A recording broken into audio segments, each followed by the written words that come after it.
From a single fire-lit circle, humanity began its long walk towards cities humming with the energy of strangers. Picture a dawn, millennia ago.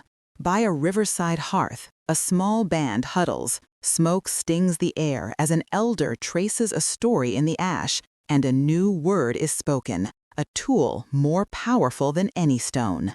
This is where our journey truly begins. Fire warmed our bodies, but language synchronized our minds. With shared words, we built a web of memory, allowing us to migrate, adapt, and cooperate on a vast scale. This newfound power turned wild floodplains into fertile fields along the Nile, the Tigris, and the Euphrates. Surplus gave rise to settlement. Villages swelled into towns, then into the first cities, centers of law, taxes, and writing. From Mesopotamia to the Indus Valley, from China to the Americas, a new pattern was etched upon the earth. But how could thousands of strangers agree to live by the same rules? The answer was woven into powerful new stories, carved into stone tablets, and enforced by the authority of the world's first states. In Mesopotamia, Egypt, and Persia, rulers built not just temples but systems. Coinage measured value, contracts bound promises, and writing anchored memory. As empires rose across India, China, and the Mediterranean, they organized humanity with vast networks of roads, archives, and shared rituals.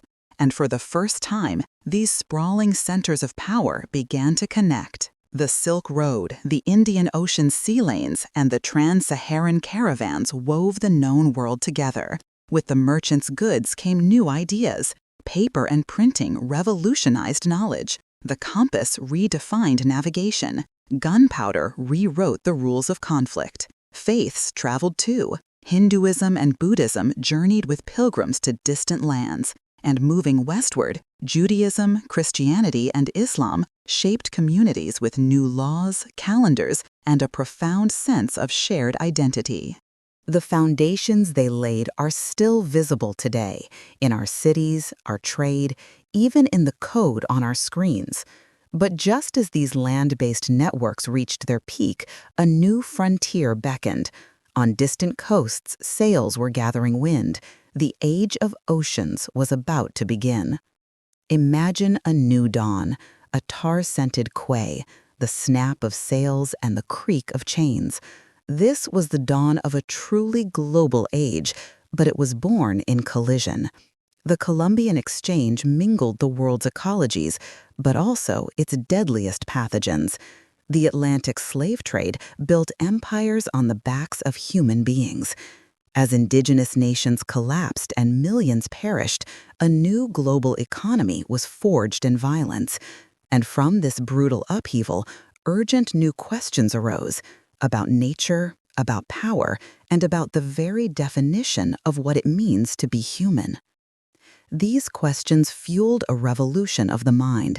The scientific revolution and the Enlightenment challenged ancient truths and rewrote the nature of authority itself. Political revolutions followed, spreading the ideals of liberty and nationhood. Yet a fierce debate began over who deserved a place in this new world. If freedom was a universal right, why were so many women, workers, the enslaved, still in chains? As steam and coal powered a new industrial age, shrinking the globe with railways and telegraphs, the fight for inclusion intensified in the streets and in the halls of power. But the power of the industrial age was soon turned to destruction. National rivalries armed with factory-made weapons led to 2 world wars and unimaginable genocide. In their aftermath, old empires crumbled and new nations were born, only to be frozen in a global standoff. Then, in the silence of a Cold War, a new connection began. Container ships, fiber optics, and lines of code quietly wove a web of interdependence tighter than any that had come before.